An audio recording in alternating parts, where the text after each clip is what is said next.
역대상 17장입니다. 역대상 17장 구약성경 632페이지입니다. 한 절씩 교독하면서 봅시다. 다윗이 그의 궁전에 거주할 때 다윗이 선지자 나단에게 이르되 나는 백향목 궁에 거주하거늘 여호와의 언약궤는 휘장 아래에 있도다. 나단이 다윗에게 아뢰되 하나님이 왕과 밑에 계시니 마음에 있는 바를 모두 행하소서. 그 밤에 하나님의 말씀이 나단에게 임하여 이르시되 가서 내 종 다윗에게 말하기를 여호와의 말씀이 너는 내가 거할 집을 건축하지 말라. 내가 이스라엘을 애굽에서 올라오게 한 날부터 오늘까지 집에 있지 아니하고 오직 이 장막과 저 장막에 있으며 이 성막과 저 성막에 있었나니 이스라엘 무리와 더불어 가는 모든 곳에서 내가 내 백성을 먹이라고 명령한 이스라엘 어느 사사에게 내가 말하기를 너희가 어찌하여 내 백향목집을 건축하지 아니하였느냐고 말하였느냐. 또한 내 종 다윗에게 이처럼 말하라. 만군의 여호와께서 이처럼 말씀하시기를 내가 너를 목장 곧 양 떼를 따라다니던 데에서 데려다가 내 백성 이스라엘의 주권자로 삼고 내가 어디로 가든지 내가 너와 함께 있어 내 모든 대적을 내 앞에서 멸하였은즉 세상에서 존귀한 자들의 이름 같은 이름을 내게 만들어 주리라. 내가 또 내 백성 이스라엘을 위하여 한 곳을 정하여 그들을 심고 그들이 그곳에 거주하면서 다시는 옮겨가지 아니하게 하며 약한 사람들에게 전과 같이 그들을 해치지 못하게 하여 전에 내가 사사에게 명령하여 내 백성 이스라엘을 다스리던 때와 같지 아니하게 하고 내 모든 대적에도 내게 복종하게 하리라. 또 내게 이르노니 여호와가 너를 위하여 한 원조를 세울지라. 내 생명의 연한이 차서 내가 조상들에게로 돌아가며 내가 내 뒤에 내 씨 곧 내 아들 중 하나를 세우고 그 나라를 견고하게 하리니 그는 나를 위하여 집을 건축할 것이요 나는 그의 왕위를 영원히 견고하게 하리라. 나는 그의 아버지가 되고 그는 나의 아들이 되리니 나의 인자를 그에게서 빼앗지 아니하기를 내가 내 전에 있던 자에게서 빼앗음과 같이 하지 아니할 것이며 내가 영원히 그를 내 집과 내 나라에 세우리니 그의 왕위가 영원히 견고하리라 하셨다 하라. 나단이 이 모든 말씀과 이 모든 계시대로 다윗에게 전하니라. 다윗 왕이 여호와 앞에 들어가 앉아서 이르되 여호와 하나님이여 나는 누구이오며 내 집은 무엇이기에 나에게 이에 이르게 하셨나이까. 하나님이여 주께서 이것을 오히려 작게 여기시고 또 종의 집에 대하여 먼 장래까지 말씀하셨사오니 여호와 하나님이여 나를 존귀한 자들같이 여기셨나이다. 주께서 주의 종에게 베푸신 영예에 대하여 이 다윗이 다시 주께 무슨 말을 하오리이까. 주께서는 주의 종을 아시나이다. 여호와여 주께서 주의 종을 위하여 주의 뜻대로 이 모든 큰 일을 행하사 이 모든 큰 일을 알게 하셨나이다. 여호와여 우리 귀로 들은 대로는 주와 같은 이가 없고 주 외에는 하나님이 없나이다. 땅의 어느 한 나라가 주의 백성 이스라엘과 같으리이까. 하나님이 자기 백성을 구속하시려고 나가사 크고 두려운 일로 말미암아 이름을 얻으시고 애굽에서 구속하신 자기 백성 앞에서 모든 민족을 쫓아내셨사오며 주께서 주의 백성 이스라엘을 영원히 주의 백성으로 삼으셨사오니 여호와여 주께서 그들의 하나님이 되셨나이다. 여호와여 이제 주의 종과 그의 집에 대하여 말씀하신 것을 영원히 견고하게 하시며 말씀하신 대로 행하사 견고하게 하시고 사람을 위해 영원히 주의 이름을 만군의 여호와는 이스라엘의 하나님 곧 이스라엘에게 하나님이시라 하게 하시며 주의 종 다윗의 왕조가 주 앞에서 견고히 서게 하옵소서. 나의 하나님이여 주께서 종을 위하여 왕조를 세우실 것을 이미 듣게 하셨으므로 주의 종이 주 앞에서 이 기도로 간구할 마음이 생겼나이다. 여호와여 오직 주는 하나님이시라. 주께서 이 좋은 것으로 주의 종에게 허락하시고 같이요. 이제 주께서 종의 왕조의 복을 주사 주 앞에 영원히 두시기를 기뻐하시나이다. 여호와여 주께서 복을 주셨사오니 이 복을 영원히 누리리이다 하니라. 아멘. 여기 17절에 보시면 기도의 다윗의 기도가 이렇게 끝나죠. 이 복을 영원히 누리리이다. 그죠?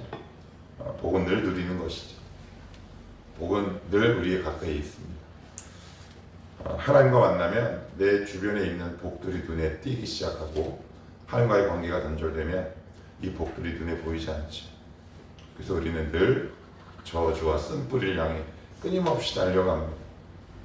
이 다윗의 마지막 고백이 참 우리에게 주는 울림이 있다 싶습니다. 이 복을 영원히 누리리. 하나님께서 우리에게 주신 이 복은 영원한 것들이랍니다. 영원히 사라지지 않는 것들이랍니다. 그래서 우리는 누릴 수 있어요. 지금 이 복을 혹시 누리고 계십니까? 주님과의 관계가 그 친밀도가 어느 정도인가 알 수 있는 가장 첫 번째 지름길은 이 복이 나에게 보이느냐, 바로 이거죠. 그것이 보이면 나 잘 안 보여요. 이것도 복 안 같고 저것도 복 안 같고 불평도 있고, 근데 복이 보이기 시작하죠.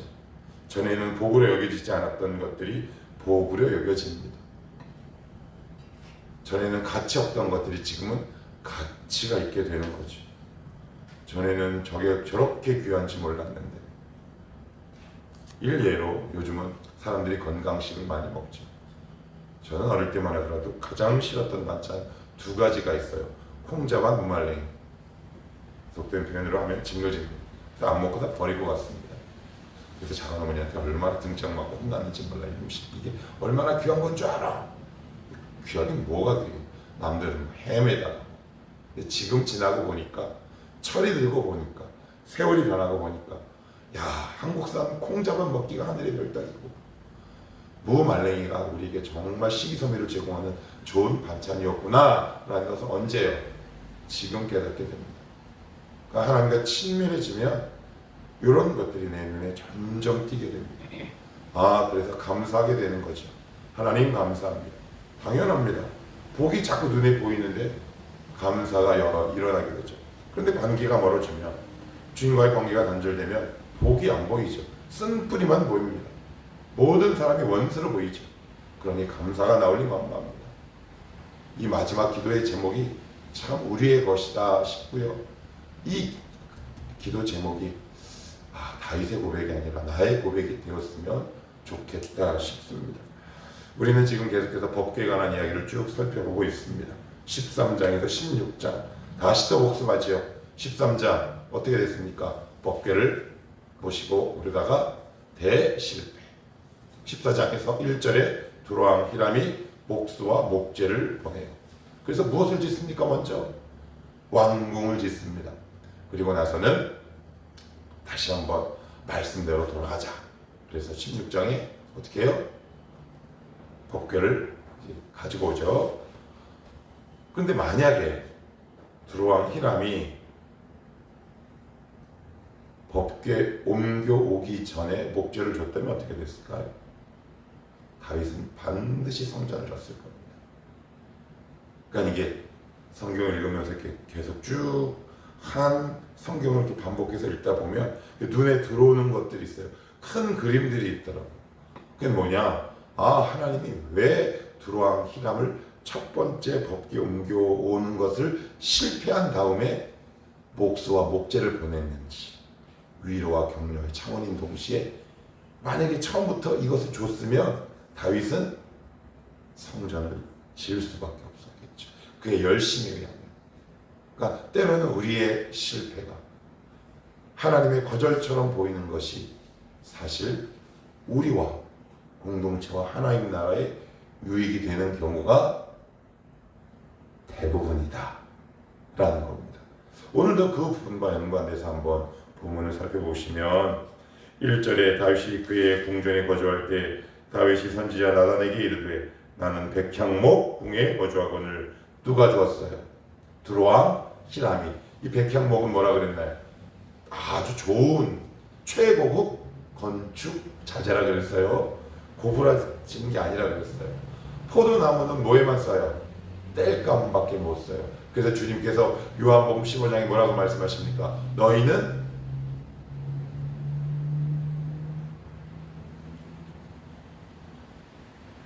가지요. 아닌데.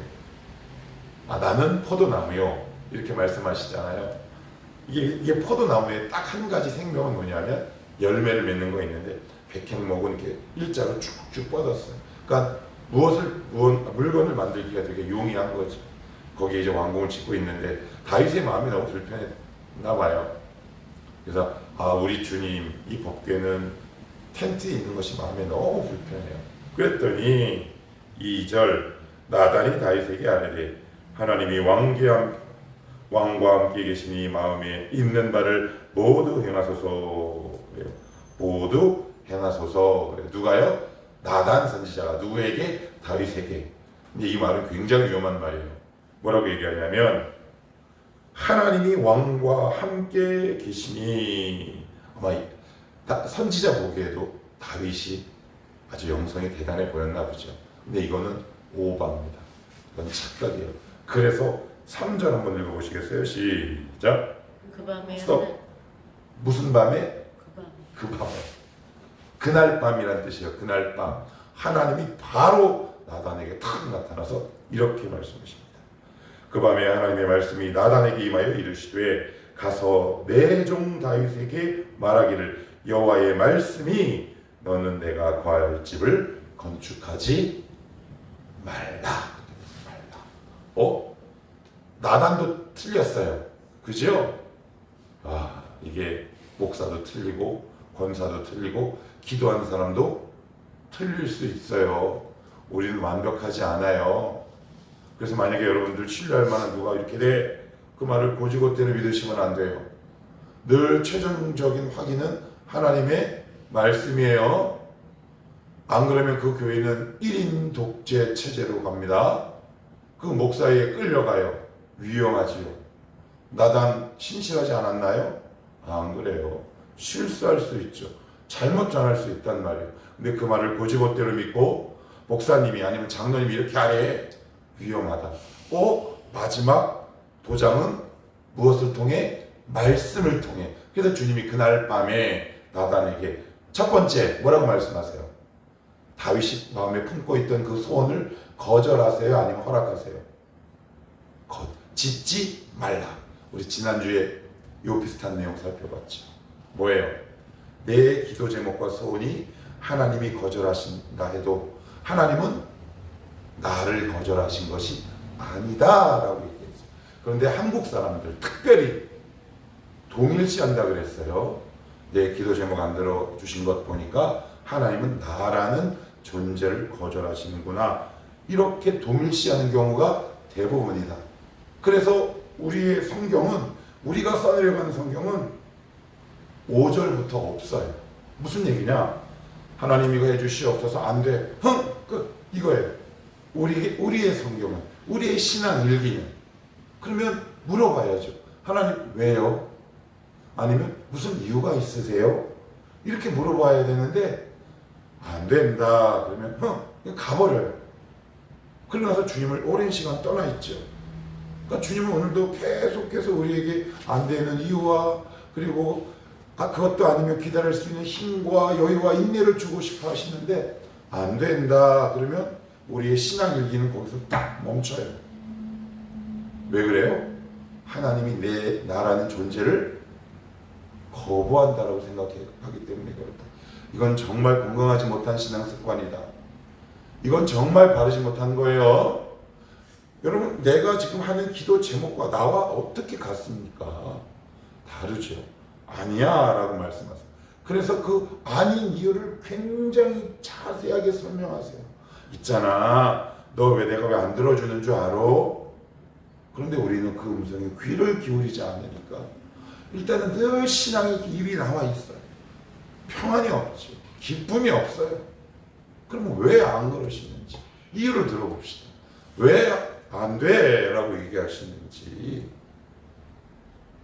다시 한번 얘기해요. 소원과 기도 제목을 거절하는 것이 우리라는 존재를 거절하는 것이 결코 아니라는 사실. 그리고 한 가지 여기서 조금 더 보시면 지금 다윗은 뭐예요? 하나님 향해 뭔가를 지금 하고 싶어 하잖아요. 되게 예쁜 마음이에요. 그런데 그보다 더 귀한 마음이 있어요. 이따가 제가 미리 조금 결론을 일부분 말씀을 드리면, 하나님은 여러분이 하나님을 위해서 무언가를 하는 것보다 하나님과 함께하는 것을 더 좋아하세요. 우리가 뭘 할 수 있겠습니까? 얼마나 할 수 있겠습니까? 이걸 놓치시면 안 돼요.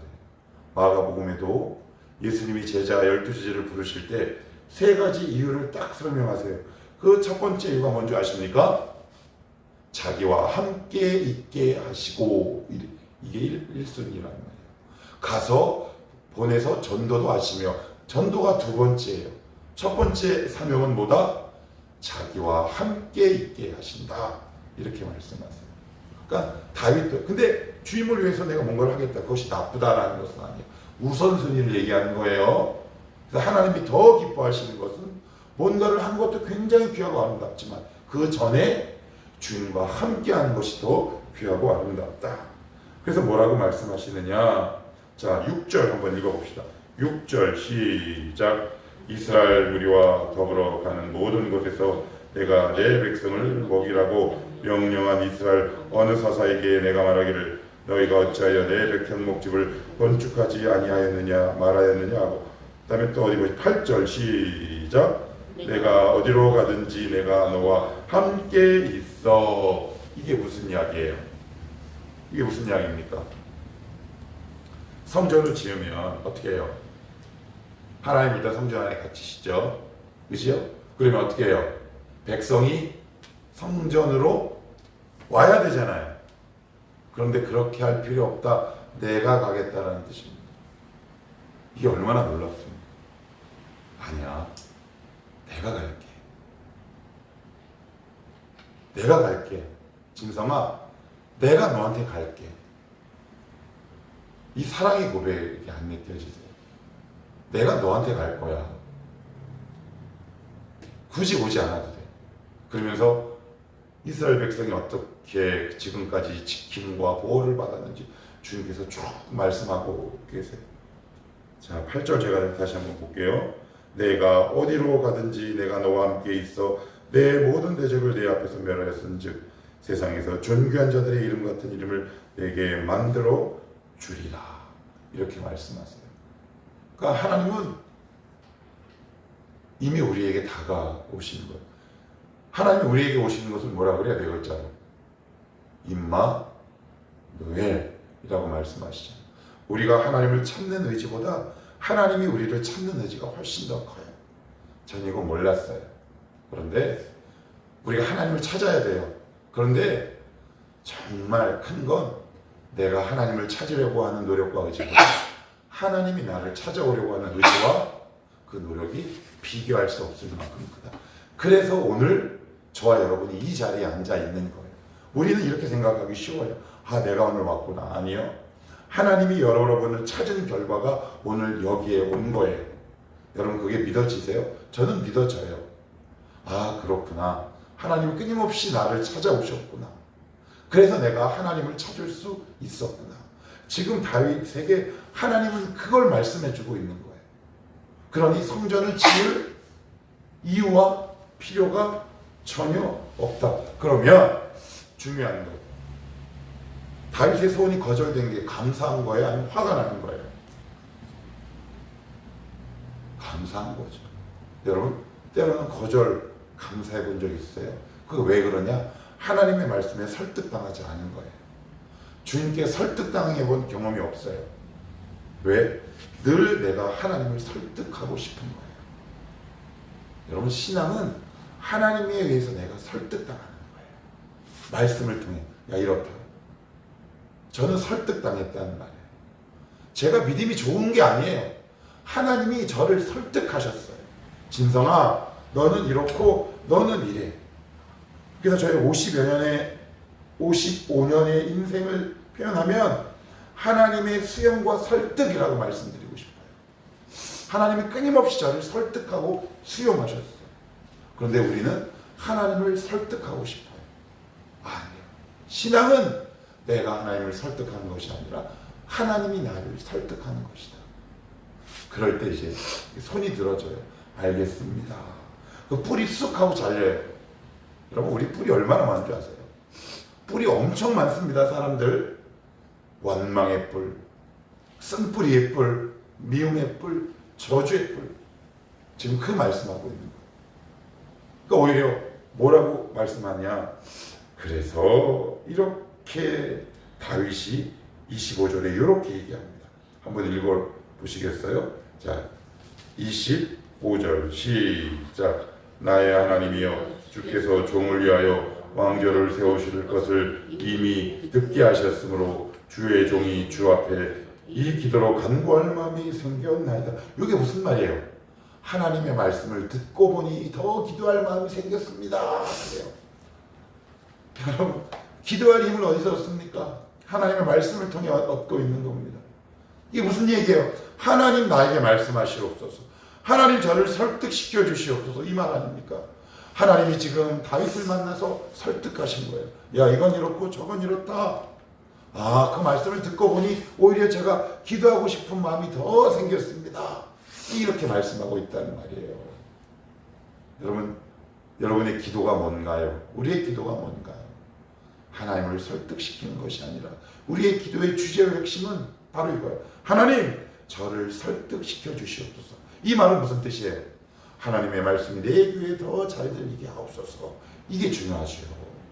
이게 얼마나 중요한지 몰라요. 그러면 그 기도는 힘이 붙어요. 왜요? 하나님의 말씀을 통해 나를 설득하시고 그걸 설득한 말씀을 갖고 나는 또 기도하고 하나님은 그 말씀으로 나를 또 설득하시고 그 설득하신 말씀을 붙들고 난 오늘 또 기도하는 거예요. 그러니까 악순환이 아니라 선순환이 반복돼요. 악순환은요 이거예요. 하나님을 어떻게 설득해 보려고 하는 거예요. 하나님 움직여 주시옵소서. 그런데 하나님은 꿈쩍하지 않아. 당연하죠. 하나님 우리에게 말씀하고 싶어 하세요. 여러분들 어떤 사람과 대화하고 싶으세요? 여담이긴 하지만 저가 목사라 목사 형 제가 봐도 돼요. 이제 목사들을 만나면 이제 저는 주거니 받거니 하는 거 되게 좋아요. 그런데 거의 잘 모르겠어요. 교회에서 자꾸 말해서 그런지 대화를 하면 주거니 받거니 제자훈련을 안 시켜서 그런가? 누구를 만나길 좋아하세요? 여러분의 이야기를 들어주는 사람. 그럼 어떤 사람 만나기 싫어요? 아니요. 저는 더 화가 나는 게 이야기를 중간에 끊는 사람. 확 얘기를 하려고 하면 팍 끊어버려. 얘기 좀 들어봐. 그래서 저도 제 아내에게 많이 혼나. 창피하네. 하나님은 오늘도 당신이 우리를 설득하고 싶어 하십니다. 종수가 은혜야, 나 사실 이렇다. 나 이렇다. 오늘 여러분 이렇게 기도하고 가십시오. 하나님, 이 기도가 주님을 설득하는 것이 아닙니다. 하나님 저를 설득시켜 주시옵소서. 그러면 변합니다. 여러분 변해요. 여러분 예수 믿는데 안 변한다라는 말은 없어요. 말이 변하고요. 사고가 변해요. 왜요? 하나님의 말씀으로 내가 설득당하기 때문에 변하는 거예요. 그런데 기도 많이 하는 사람들 있잖아요. 왜? 기도 많이 하는데 막 인격이 조금 거시기 하는 사람들 왜 그래요? 그분들은 이것만 배운 거예요. 하나님을 설득하는 방법만. 그런데 기도의 핵심은 하나님이 나를 설득하도록 하시는 거다. 그래서 또 뭐라고? 하나만 더 볼게요. 자, 7절 같이 한번 봅니다. 중요한 말씀을 하고 있습니다. 시작. 또한 내 종 다윗에게 이처럼 말하라. 만군의 여호와께서 이처럼 말씀하시기를 내가 너를 목장 곧 양떼를 따라다니던 데에서 목장 곧 양떼를 따라다니던 데 양떼를 치는 사람을 뭐라 그래요? 두 글자로 목자, 세 글자로 양치기. 한번 물어볼게요. 그러니까 양은 무엇으로부터 보호를 하는 건가요? 짐승들, 그죠? 사자, 늑대, 이런 짐승들 혹은 뭐 도둑들. 그러면 짐승들이 언제 쳐들어오나요?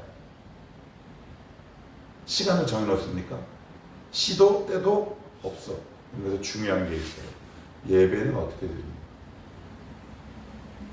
그래서 이 당시 목자와 양치기들에게는 별명이 있었어요. 공인된 죄인. 그래서 다윗이 아버지의 명령을 받고 골리앗을 만나러 갔을 때 그 형이 앞에서 딱 맞고 이렇게 얘기합니다. 네 양 어딨어? 무시하는 거야. 네가 수많은 사람들의 손가락질을 받는 데서 내가 너를 건져냈다는 뜻입니다. 예배를 드릴 수가 없어요. 예배를 드리면 양은 누가 보나요? 예배 드린 동안 맡아주세요라고 할 수 있습니까? 그들은 들판이 예배의 장소였어요.